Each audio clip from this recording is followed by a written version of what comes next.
Alright. We're taking all the best old school wisdom and blending it with the top new school methods to bring you the optimal coaching strategies.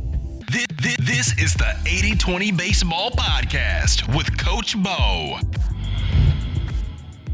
Welcome 80-20 baseball community, coaches, players, parents. Welcome to this week's episode. Pumped up to be here. We're going to discuss a part of the 80-20 principle that's often overlooked and how if we adjust this, we'll get better results from using the 80-20 principle. I'm going to share out a great coaching quote, wisdom on how to be a solid leader from someone very well known and very long gone. And then we'll discuss a mistake that I made early on in my coaching career. I don't want any of you to make this, and I see more coaches doing this than not. We are going to talk about how to avoid it and what to do instead. A quick review of last week's episode, one surefire way to know you're on the right coaching path. Do you look around at other teams doing well? Do you see people being successful? Do you see other coaches, other teams being successful? Do you get jealous? Do you get bitter? Do you find something or try to find something to point out that they're not doing well to bring them down? Or is the first thing you ask yourself, what are they doing that we're not? Or more specifically, what's a big needle mover that they're doing well that we're not?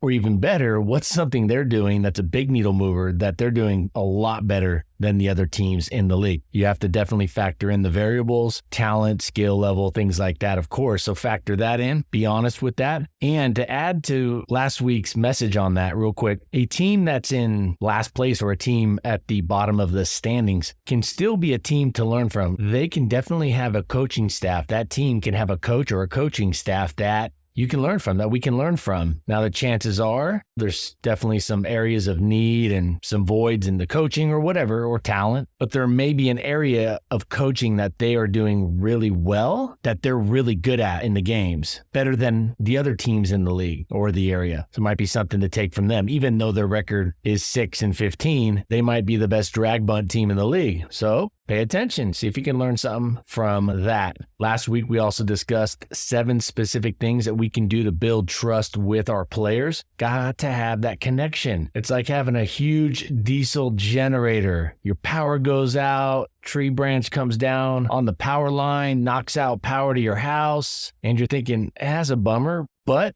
we got this great diesel generator that I bought last summer, ready to go. You go to get it from the shed or the garage or wherever you keep it. You go to plug it in to your house, and the power cord that you use to plug it into the transfer switch box, into your house, into your power source for your house, well, it's been cut, it's been severed, it's been damaged, and it doesn't work. So you have this diesel generator full of diesel, ready to rock, ready to power your house, ready to keep the food in your refrigerator fresh, ready to keep your AC on in the summer months, ready to keep your heater on in the winter months, but you got no connection. You have no way to connect it. There's a disconnect. Now, with this audience, any of you that have a generator, I'm sure that's not going to happen. There's not going to be a problem if you need it and when you need that generator to power your house during a power outage. I know this audience, and I'm sure you have things taken care of, protected, ready to rock, but something that's a lot more fragile is that connection and trust with players. So it's an important priority, because if we don't have a connection, then we can't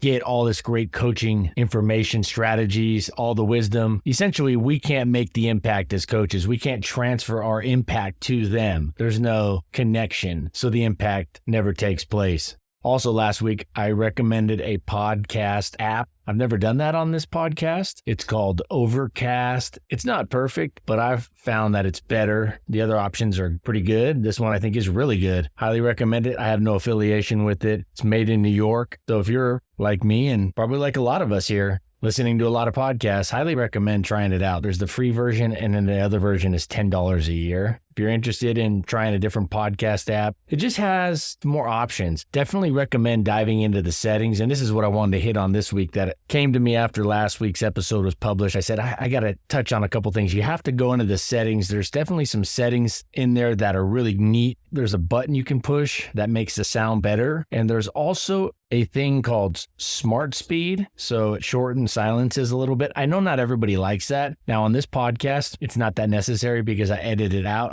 I did get an email from a listener and they said, hey, Coach Bo, it's probably going a little too fast for what I like. And I get that. I'm trying to make this podcast flow quickly by cutting the dead spaces out. I want to dive into the information, really cover things, and really become better coaches with the wisdom, but I don't want to have long silences. And you'd be surprised. For example, I bet if you ran a very popular podcast like Joe Rogan, right? If you ran that through an editing software and just push the button that says delete any gaps, any dead spaces, silent spaces over, let's say, a quarter second, anything longer than a quarter or half second, you'd probably shave some of those 3-hour interviews down to, I'm not kidding, 2 hours and 20 minutes. You could easily shave off like 40 minutes off a 3-hour podcast like that just by cutting out some of those dead spaces and also the ums and the you knows. Now, some people might like listening to the ums and you knows. Not me. I do like a casual conversation, and that's what I try to do on this podcast. I try to add some kind of casual discussion like you're here listening, we're talking, having a conversation, but I don't know about those ums and a lot of the you knows. I'm not sure any podcast is really a lot better or better at all with those, but this app has some pretty good stuff on that. So highly recommend trying that if you're interested in maybe a new podcast app. If you like the one you got, hey, stick with it. It's all good. Sometimes that extra 15 minutes to set up a new podcast app might be worth it. Now, moving into this episode, the 80-20 baseball community.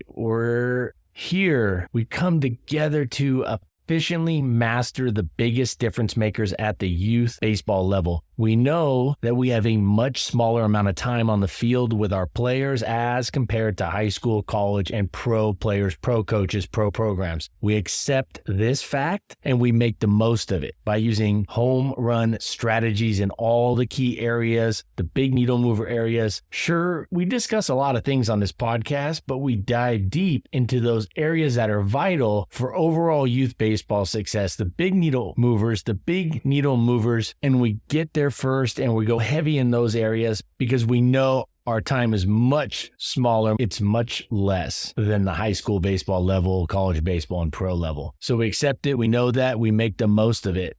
Part 1, today's episode, 80-20 baseball. One of the core pillars is the 80-20 principle, of course. It's not the only thing, but it's one of the core principles, one of the core pillars that we structure our wisdom on, our content on, our information, our knowledge, our strategies, our coaching methods, paradigms. Something interesting about the 80-20 principle that's not often discussed or very rarely discussed is that it's multi-layered. Using the 80-20 principle is a multi-layered approach. For example, what are the two biggest difference makers on a baseball field during a baseball game? Pitching and hitting. Those things happen every pitch. Now, I know the hitter or the batter's not swinging every pitch. They're not taking a swing at every pitch that comes in, of course, but the hitting approach, which is the most important part, in my opinion, for a hitter, for the batter, happens every pitch. They need to be ready to go, and not swinging at a pitch can be just as effective and just as helpful for your team as swinging at a pitch. So pitching and hitting happen the most. Those two things should be at the top or are at the top of the 80-20 baseball, 80-20 priority list. But then we can take those two areas, hitting and pitching, break those things down into subcategories, subparts, and then coach the 80-20 principle at that level. For example, with pitching, you break it down, there's pitching, then below that, there's the mental side of pitching, the mental game, then the defensive side, like PFPs, pitcher fielding practice stuff, and the pitching delivery part. And then you can break that down and down. You can break down the delivery, you can break down the grip, the feet, the legs, the balance, the shoulder, the arm path, posture, so on and so forth. We could break down the mental game of pitching, the mental side of pitching, go down one layer. And what are the 80-20 priorities of the mental game in pitching? I would say taking a deep, full breath before each pitch, maybe a positive visualization of the pitch going to the glove, but definitely a deep, full breath. And so you can break down all the layers of anything in life, and you can go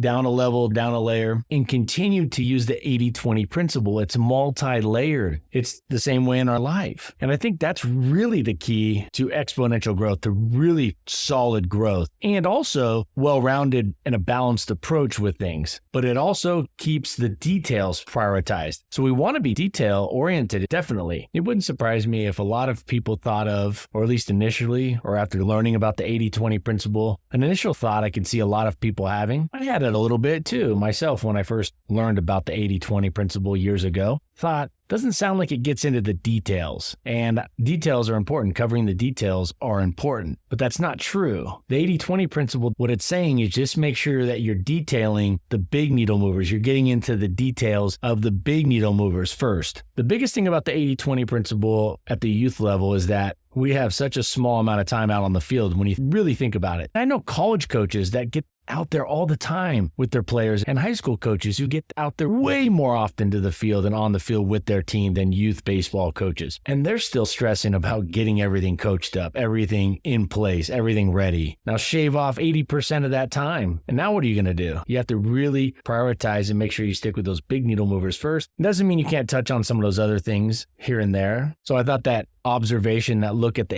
80-20 principle was useful in that it's not just one layer. It's not just, all right, what are the actions? What are the areas? What are the overarching categories? What are the main 20% that bring us 80% of our results? But then from there, within those groups like pitching, hitting, defense, base running, catching, what are the 20% of those areas that bring 80% of the results in those areas? And then you can break it down even more than that. Usually you get to that third level, third layer, fourth layer, you're good. And again, you can use this all the way across your life, everywhere in your life too. Parenting, work, everywhere. Super helpful to know that the 80-20 principle has layers. The 80-20 principle within the 80-20 principle of that particular aspect, whatever it is, say coaching baseball, then within that category, there's an 80-20 principle. And then that subcategory, there's an 80-20 principle within that, and so on and so forth. All right, coaching quote of the week. Now, this comes from somebody who almost everybody has heard of, I'm sure here, someone very well known, but very long gone, someone who's been passed away for a long time. Here's the quote: "Good management consists in showing average people how to do the work of superior people." End quote. John D. Rockefeller. I'm going to paraphrase it a little bit for us as youth coaches. Good youth coaching consists in showing average players or players that come to us as beginners or just average or not advanced, showing them how to do the work of a superior player. Best thing to do for this is make training drills, make the training environment more challenging than the typical game, or at least as difficult as the typical game or a playoff game at your level that your team will see that season. In fact, I got this question a while back about how do I get my players ready for next year? Like when the summer comes and they're going to jump up and the bases get a little further and the mound gets a little further, but also the speed of the game picks up. It's like, hey, not only are you getting your players better for this year, you're getting them better for next year by speeding up your practices. Almost all the youth baseball practices I've seen over the years have been too slow. It could have been a lot faster. The drills could have been more challenging. What I mean by faster is like the speed of the drill, the speed of things. Most all of you know that when you listen to a pro athlete and they ask him, the interviewer goes, what's the difference between this and in college? What's the biggest difference? They speed of the game. Somebody says to the college baseball player, hey, what's the biggest difference last year when you were in high school? Speed of the game. The game speeds up. So speed up your drills insofar as that they're safe, or at least there's no unnecessary risks. I think that's an important distinction. The job of a coach is not to make the practice 100% safe. We'd have to bubble wrap our kids, put the baseballs in the car, put the bats away, keep them spaced out 20 feet, and just have them sit there. But even then, you might get sunburn, right? You got to put them inside now. So if we bubble wrap them and try to keep them 100% safe, that's a bad path to go on. But we should be looking at no unnecessary risks. And I think that's a good message for parents and parenting too. It's not about making it risk-free. It's about taking out the unnecessary risks. Good coaching, good youth baseball coaching consists in showing average players how to do the work of superior players. How do you get them there? You make them play faster. You make them play at that level. How do you make them play at that level? You got to train them up. You got to speed up the training drills. You got to make them more difficult. You can show them too, or you can, even a better way to say this about this quote is get them to feel what it's like to do the work of a superior player. Challenge them in batting practice. Get them to feel that they can now hit like a better hitter. Now, let's move on to the last part here. And this is a mistake that I made when I was a newer coach. And I did this for probably the first 7 years I coached, and that was overcoaching during games. So I would give too many pointers, too much feedback. Say a pitcher was struggling out on the mound. I may give them a pointer every fourth pitch, every fifth pitch, which could very well be 4 or 5 pointers every inning. And when I say pointers, of course, coaching pointers. Now it's good to give feedback, but I'm going to share with you a recommendation how I recommend at least starting off handling this and then adjust it to fit your style and your players. I do think it's good to slow the game down as a coach. If a pitcher or hitter looks rushed or tense or nervous or all of the above, I think it's good to slow down the game and then coach up at that point. Call timeout, go to the mound, have a clear point of emphasis, maybe some praise, some hope, a message of hope. Go up to the hitter, slow the hitter down in a key moment, get the hitter to breathe, or just use that time to slow down the pitcher or the hitter in an intense or in a tense situation. But I highly recommend not yelling out to the pitcher, to the fielders, to the hitters, to the base runners while they're out on the field in the middle of the inning, unless it's a serious injury risk or something like that. Now, if you want to call timeout, go talk to the hitter, go talk to the pitcher, at least in terms of slowing them down. Your talk is almost trying to buy them time to relax, to slow down the situation, the moment. I recommend keeping almost all of our coaching comments during the game face-to-face. For example, the trip out to the mound, go up to the hitter and call timeout, get close to the hitter and talk to them. But wait till the pitcher, for example, is in the dugout while your team's hitting, and then give them one key action item that they can use and execute during the next inning. So I would wait till they come back in the dugout, coach them up. Definitely want to coach them, but most coaches, including myself, when I was coaching my first 6-7 years, just too many pointers, too much feedback. Now, one thing that I did that mitigated some of my overcoaching, probably didn't make it as bad, was I was concise and clear with my message. It was usually less than 3 words, and it was always something that we had worked on in practice. If you're going to give feedback to a player in the game, it should not be new feedback or a new suggestion. Again, unless it's something that's going to immediately solve a serious injury or health risk, which is very rare. You should never introduce something new to a player in the middle of a game. We should coach up less. We should try to coach more in the dugout, more face-to-face. Think of coaching more face-to-face. If you use that as your parameter, if you use that as your boundaries, and you say, oh, I'm not going to coach him up unless I'm next to him talking to him, you'd be surprised. You're going to have to bite your tongue a lot, which is probably better. Now, coach him up during practice. Coach him up a lot during practice. Now, the feedback during practice doesn't need to be long-winded, but they should be receiving feedback early and often when they execute something well in practice, or if there's something faulty going on with their, say, pitching delivery or hitting approach. The hitting approach is something I think should be coached up the most in terms of feedback during practice. Now, during the game, you may remind your players, especially early on, or youth players, you may say, hey, plan A, plan 2, plan A, plan 2. You may just remind them, hey, plan A, plan 2. So you're not telling them what to do, you're not making them over, you're just reminding them, hey, now it's plan 2. So then they can focus on the action steps. What are they trying to do in plan 2? Or you could simply just hold up 2 fingers. I think the time to give them the most feedback is on the hitting approach, on the pitches they're swinging at or not swinging at. I think just giving them instant feedback on that. So then it just becomes second nature, ingrained, subconscious, when to swing, when not to swing, or at least when best to swing. And they're not going to be perfect. They're going to swing at pitches that are not necessarily perfect pitches or good pitches to swing at when there's less than 2 strikes. And they might chase some pitches that they probably should have never swung at, even with 2 strikes. And they might take a meatball from time to time. It's not to be perfect, but you're trying to just minimize. It's not about being perfect. It's about minimizing the mistakes, not being perfect, reducing and minimizing.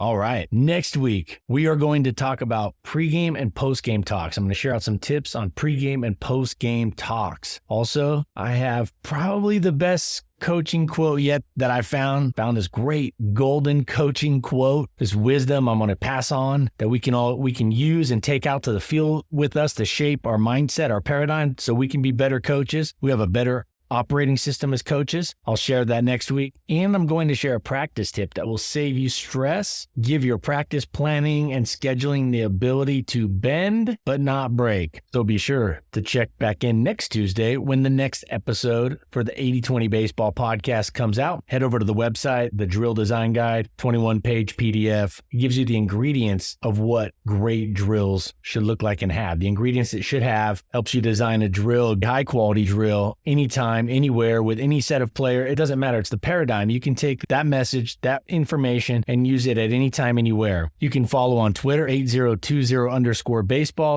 Support the podcast. Leave a review. Just leave a review, a rating. That would be awesome. I would really appreciate that. Email me your success stories. I love all the emails. I'm getting a lot of them. Email me your success stories. Email me your questions or anything you might like me to discuss on this podcast. I'm lining up some interviews for the summer. I'm excited about that. Have some good quality interviews that fit within the 80-20 baseball parameters. I don't tell the coaches that come on what to say, but I definitely make sure that there's some boxes that are checked before they come on because they need to be a good fit. They don't need to be the exact fit. There's no such thing as an exact fit, but they need to be a good fit to fit within our messaging and what we're trying to do as 80-20 baseball coaches. So I'm lining up some interviews for the summer. Excited about that. I'll keep you posted. And until next week, take care of yourself. Take care of your health. I got a banana sitting here, about ready to eat this banana when I'm done here. Take care of your health. I'll tell you what, I became a much better coach when I started taking better care of my health. Take care of your families. I know you are. Keep that up. Take care of those close friends, especially those friends that are there for you when you need them. And take this information out there. Take it to the field and don't just learn it here and then don't just take it there, but implement it everywhere. As a coach, you're coaching, implement it, put it in, try it out, test it out. It's going to work, but you just need to go, I'm going to try this out. I'm going to test this out within my team's training environment. Put it into action. Take care, everyone. And until next week, adios. This has been the 80-20 Baseball Masterclass. Take it to the field.